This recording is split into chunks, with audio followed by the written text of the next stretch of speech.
천국에 대한 네 번째 비유는 바로 누룩의 비유입니다. 예수님은 오늘 본문에서 천국은 마치 한 여자가 가루 서말 속에 갖다 넣어 전부 부풀게 한 누룩과 같다라고 말씀하셨습니다. 이 비유에서 천국의 또 다른 모습을 발견하게 됩니다. 그렇다면 이 누룩 비유의 의미는 무엇일까요? 첫 번째로 천국은 거듭난 사람들을 통해서 세상을 변화시킨다는 것입니다. 겨자씨 비유에서는 지극히 작은 하나의 씨가 큰 나무로 자란다고 했는데 그것은 겨자씨 자체가 성장하는 것입니다. 누룩과 겨자씨 비유는 아주 비슷합니다. 작은 씨를 심었는데 큰 나무가 되었다. 지극히 작은 누룩으로 반죽하였는데 크게 부풀었다는 것입니다. 근데 아주 중요한 차이점이 있습니다. 겨자씨는 다른 무엇을 변화시키는 것이 아니라 그 자체가 성장하는 반면 누룩은 다른 것을 변화시키는 것입니다. 이것이 누룩 비유의 요점입니다. 가루 서말은 헬라어로 세 사톤이라고 하는데요. 대략 40리터에 달하는 양입니다. 이 정도면 약 100명에서 140명 정도의 장정이 배불리 먹을 수 있는 엄청난 양입니다. 주부가 맛있는 부푼빵을 만들기 위해서 미리 반죽을 조금 떼어서 거기에 누룩을 넣어 보관해 둡니다. 다음에 새로 반죽할 때 그것을 넣고 반죽하는 것입니다. 큰 밀가루 반죽에다가 누룩이 든 작은 반죽을 섞어 이제 반죽하고 섞으면 이것이 아주 부드럽고 곱게 부풀어 오릅니다. 이 부풀어 오른 반죽을 구워서 먹는 것입니다. 누룩을 넣지 않고 구운 무교병은 딱딱하고 무미건조한 비스켓과 같습니다. 누룩은 이와 같이 변화시키는 힘이 있습니다. 그러면 누룩이 밀가루 반죽을 변화시켰다는 것은 무슨 의미입니까? 천국은 그 자체가 변할 뿐 아니라 주위도 변화시키고 세계도 변화시킨다는 것입니다. 이 변화시키는 힘은 마치 전염병과 같습니다. 누가복음 12장 1절에 보면 예수님께서 제자들에게 바리새인들의 누룩, 즉 외식을 조심하라 라고 말씀하셨습니다. 예수님은 바리새인들의 외식주의가 누룩처럼 전염성이 강한 것이다. 그들의 외식이 신앙의 이름으로 상대방을 다 외식주의, 형식주의로 바꾸어 버린다. 그래서 바리새인들을 따라서 다른 사람들도 다 다른 사람들의 이목과 다른 사람들을 보면서 이제 형식적인 신앙생활을 한다는 것이죠. 고린도전서 5장 6절에 보면 너희가 자랑하는 것이 옳지 않도다. 적은 누룩이 온 덩이에 퍼지는 것을 알지 못하느냐라고 말씀하십니다.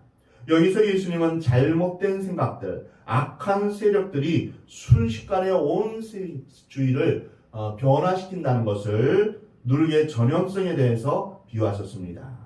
한 사람이 자랑하기 시작하면 너도 나도 자랑하기 시작합니다.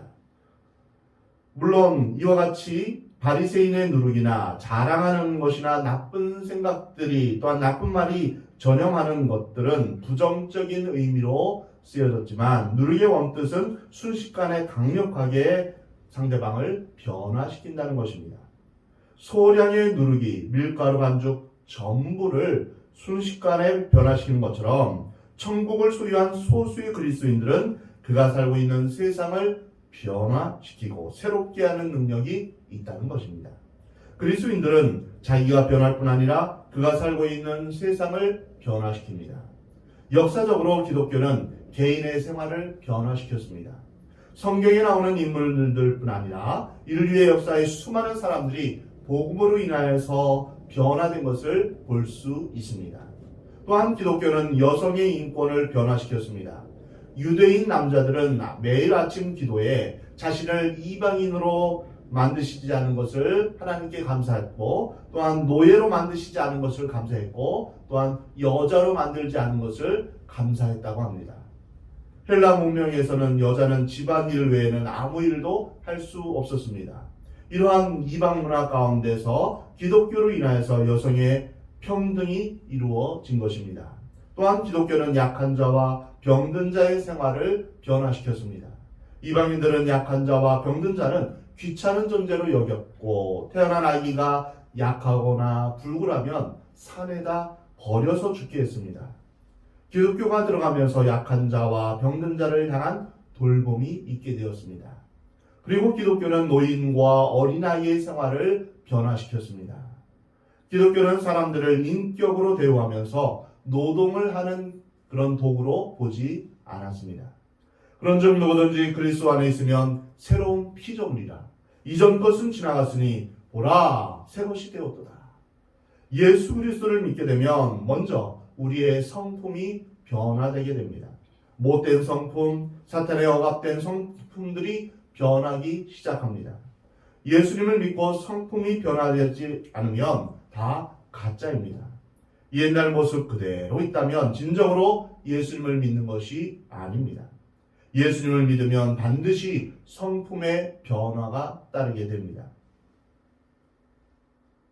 뿐만 아니라 가치관의 변화가 옵니다. 사물을 보는 시각이 달라집니다. 돈을 보는 시각, 성공을 보는 시각이 달라집니다. 선과 악에 대한 기준이 달라집니다. 새롭게 태어나는 것입니다. 학교에서 배운 교과서나 가정의 전통 또는 사회의 전통에서 배웠던 가치관을 떠납니다. 세속적인 가치관에서 떠나 성경의 가치관을 따르기 시작합니다. 하나님의 마음, 하나님의 관점에서 이 세상을 보기 시작합니다. 예수님처럼 생각하고 예수님과 같은 마음을 갖고 예수님과 같은 행동을 하기 시작합니다. 예수님이라면 어떻게 하실까? 이 질문을 끊임없이 하게 됩니다. 거룩해지기 시작하는 것입니다. 그런데 그것으로 끝이 아닙니다. 천국을 진정으로 소유한 사람은 자기가 하나님의 자녀가 되어 구원을 소유하며 천국의 삶을 누릴 뿐 아니라 자신도 모르는 사이에 세상을 변화시킵니다.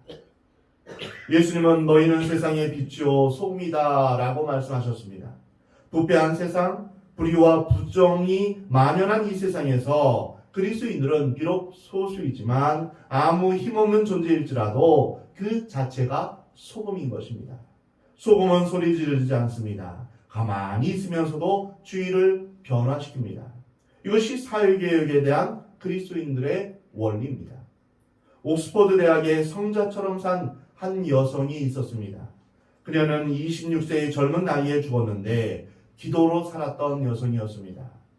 스튜어트 목사님의 글에 의하면 이 여성이 지나가면 음담패설을 하던 대학생들이 침묵하고 주위 사람들이 감동을 받을 정도로 경건해졌다고 합니다. 이 여성은 아무 말도 하지 않고 그냥 지나갔는데 말입니다. 얼마나 경건했는지, 얼마나 기도의 영이 컸던지 그녀가 있기만 해도 사람들이 감전된 것처럼 충격을 받은 것입니다. 그녀가 죽었을 때 그녀의 주머니에 수첩이 나왔는데 400명의 선교사 이름이 적혀 있었다고 합니다. 그녀는 남에게 충고하거나 설교하지 않았지만, 많은 말을 하지 않았지만 그녀의 삶이 주위를 변화시켰던 것입니다. 그녀의 삶이 많은 사람들에게 영적 충격을 준 것입니다. 그리스도인들은 세상의 소금입니다.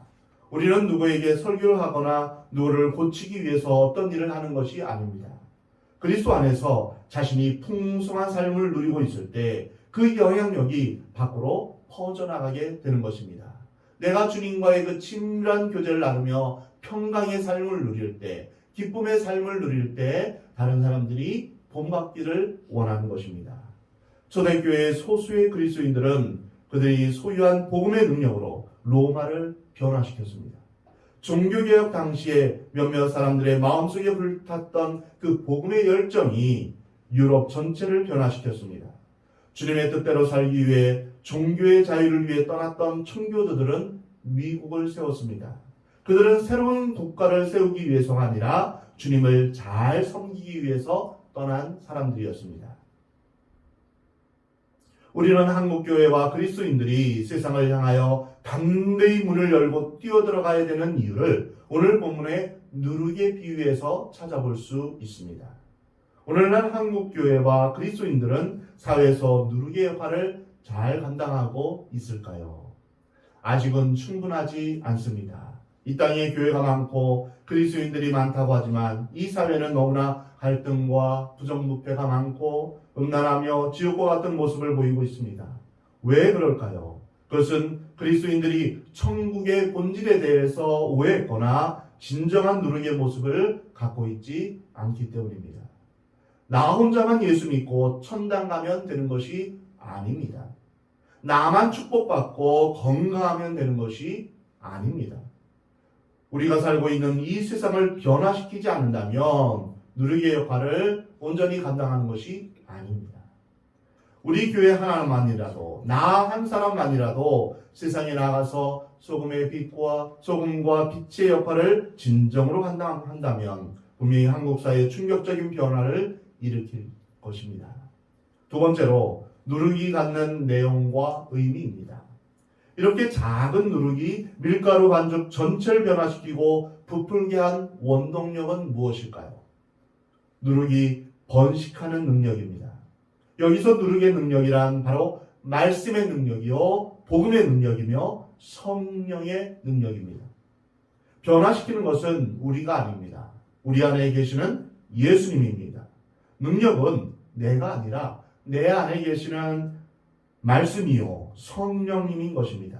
그러니 형식적인 그리스도인들, 즉 나만 성공하고 나만 건강하고 나만 축복받기 바라는 사람들이 교회에 구름대처럼 모인다 할지라도 세상은 결코 변하지 않는 것입니다. 교회에 수많은 사람들이 오지만 전부 다 이기적이고 자기만 구원받고 복받으면 된다, 이런 생각을 갖고 있는 사람들로 가득 차 있으면 세상은 변하지 않는 것입니다. 누룩은 반죽된 밀가루에 접촉이 안 되면 소용이 없습니다. 누룩이 그대로 가만히 있으면 아무런 의미가 없습니다. 반죽된 밀가루 속에 스며들어가고 접촉이 되어야 그 누룩이 의미가 있는 것입니다. 이것이 바로 참여입니다. 우리가 사회 속에 참여하고 또한 우리가 우리의 세상 가운데 참여하는 것입니다. 우리가 교회 안에서만 예배하고 세상 속에서 참된 그리스도인으로 살지 않는다면 아무런 소용이 없습니다. 그리스도인들은 세상 속으로 들어가서 만나고 부딪히고 나누어주고 서로 공감대를 가져야 합니다. 물론 이 일이 쉽지만은 않습니다. 이런 과정에서 여러 가지 어려움이 있고 손해를 보기도 합니다. 때로는 고통당하고 상처받으며 희생해야 하기 때문에 쉬운 일이 아닙니다. 그러나 세상을 변화시키는 것은 내가 아니라 바로 내 안에 계신 예수 그리스도, 내 안에 있는 복음의 능력이 하는 것입니다. 그러면 복음의 능력과 예수님의 삶은 어떠한 것일까요? 우리는 이전에 산상수훈에서 예수님이 말씀하신 그리스도인의 삶의 태도 8가지를 팔복을 통해서 묵상했습니다. 우리가 세상에서 진실로 가난한 심정으로 살면 이 세상은 변화됩니다. 가난한 심령이란 겸손을 의미합니다. 우리가 이 세상에서 애통하는 삶을 살면 세상은 변화됩니다. 나의 잘못이라 하지 않고 너의 잘못이라 하지 않고 나의 잘못이라 하면서 형제의 죄, 민족의 죄를 내 죄로 알고 애통하며 살면 세상은 변합니다. 우리가 금요 기도회에서 이제 이 나라 민족을 위해서 우리가 전심으로 주님 앞에 기도하는 그러한 기도가 이 민족을 살리는 것입니다. 특히 이 애통하는 삶이란 죄에 대한 애통을 말합니다. 또한 온유한 삶은 교만하지 않는 삶입니다. 하나님을 주인으로 모시고 순종하는 삶입니다. 또한 의에 줄이고 목마른 삶, 이것은 의로우신 하나님을 닮아가는 것이며 불의와 불법에 항거하는 것입니다. 긍휼을 베풀 때 세상은 변합니다. 거짓이 없는 마음이 깨끗한 삶을 살 때 세상은 또한 변합니다. 화평하는 삶을 살 때 세상은 변합니다. 이것은 이기적이지 않는 삶입니다.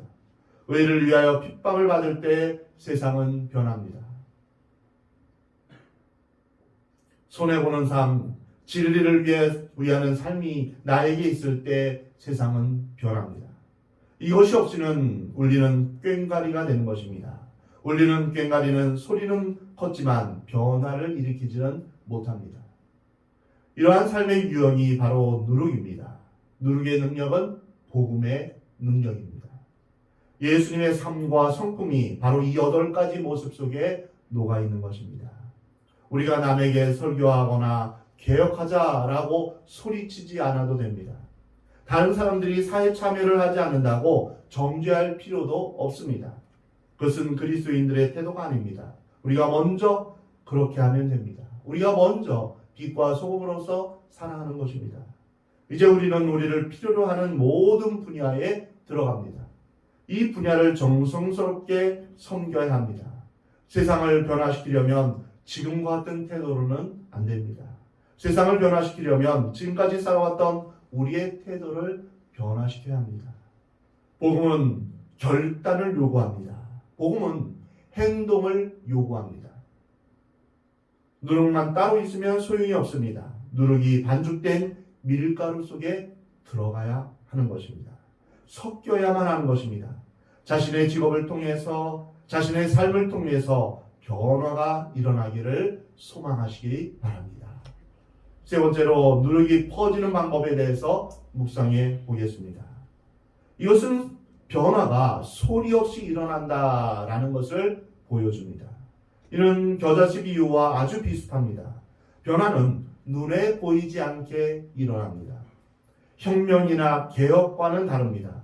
지극히 작은 데서부터 시작하는 것입니다. 한 의사가 소리 없이 어느 지역에 가서 아무도 모르게 봉사합니다. 그런데 어느 순간 기적이 일어납니다. 그 땅의 사람들을 돌보면서 변화가 일어나는 것입니다. 누룩의 삶은 소리치고 선전하는 것이 아닙니다. 누룩은 조용히 소리 없이 변화를 일으킵니다. 천국은 결코 과장이나 광고나 소문에 의해서 생겨나는 것이 아니라 조용히 그리고 은밀하게 복음의 능력이 나타나는 것을 의미합니다. 특별히 주의를 할 때 큰 것, 위대한 것, 소문나는 것에 유혹을 받기 쉽습니다. 교인이 많이 모이는 교회, 헌금이 많은 교회를 사람들은 일단 성공했다 이렇게 말합니다. 그 교인들이 어떻게 사느냐 그것은 관심이 없습니다. 그 교인들이 주일날 또는 평일에 무엇을 하느냐 이것에는 관심이 없습니다. 그 교인들이 변화되는 것에도 관심이 없습니다. 교인들 가운데 유명한 사람이 많고 내노라 하는 사람이 많으면 그 교회를 대단하게 여깁니다. 그러는 가운데 교회는 사람들을 의지하기 시작합니다. 이것은 이미 교회가 부패되고 있다는 것을 보여주고 있습니다. 하나님의 능력을 의지하지 못하고 기도의 능력을 의지하지 못하고 연약한 소수의 사람들이 세상을 변화시킨다는 하나님의 방법을 의지하지 못한 채 우리도 모르는 사이에 사람의 돈과 명예와 또한 능력을 의지하는 것입니다. 이런 것들은 우리가 얼마나 세속적인 것인가를 잘 보여줍니다. 예수님은 결코 화려하거나 유명하거나 편한 것을 추구하신 분이 아닙니다. 언제나 작은 자에 관심이 있으셨고 또한 허례허식이 없으셨으며 가난하고 소외된 잃어버린 영혼에게 관심을 가지셨습니다. 예수님은 건물이나 땅에 관심을 두시지 않으시며 사람에게 관심을 두셨습니다. 예수님은 어떤 성공이나 성취를 위해서 일하지 않으셨습니다.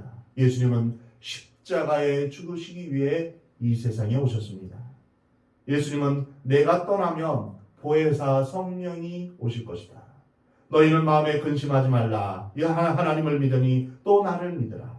내가 너희를 위하여 천국을 예비하러 갈 것이다. 예수님은 언제나 죽음을 생각하셨습니다. 그 죽음은 보통 죽음이 아니었습니다. 십자가에서 고통스럽게 죽어야 할 죽음이었습니다. 죽음을 생각하면서 삶을 사셨던 분이 바로 예수 그리스도이십니다. 그래서 아부할 필요도 없었고 세속에 의지할 필요도 없었던 것입니다. 우리는 좀 더 잘 살고 좀 더 오래 살고 좀 더 무엇을 소유하려고 고민합니다. 그러나 예수님은 성공과 욕심이 아니라 포기와 비움을 또한 지배가 아니라 섬김을 실천하셨습니다. 사랑하는 성도 여러분, 우리는 예수 그리스도를 우리의 마음 가운데 영접한 이후에, 예수님께서 우리 마음에 오신 이후에 정말 많은 변화가 있게 되었습니다. 우선 예수님 안에 있는 영원한 생명을 소유하게 되었습니다. 하나님의 자녀된 권세를 누리고 있습니다. 그리고 천국을 소유하게 되었습니다.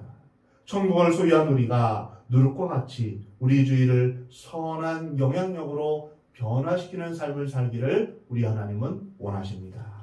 주위로부터 악한 영향력을 받는 것이 아니라 우리를 통해 예수 그리스도의 성품이 나타나고 복음의 능력이 흘러가는 여러분의 삶이 되기를 우리 하나님은 원하십니다. 여러분의 삶의 자리에서, 직장에서, 가정에서, 세상에서 만나는 사람들과 교제하며 그들을 변화시키며 좋은 영향력을 미치는 누룩과 같은 삶을 살기를 주의 이름으로 축원합니다. 천국 복음이 들어감으로 말미암아 우리 주위의 사람들의 삶이 선하게 변화되는 그러한 역사가 있기를 우리 하나님은 원하십니다.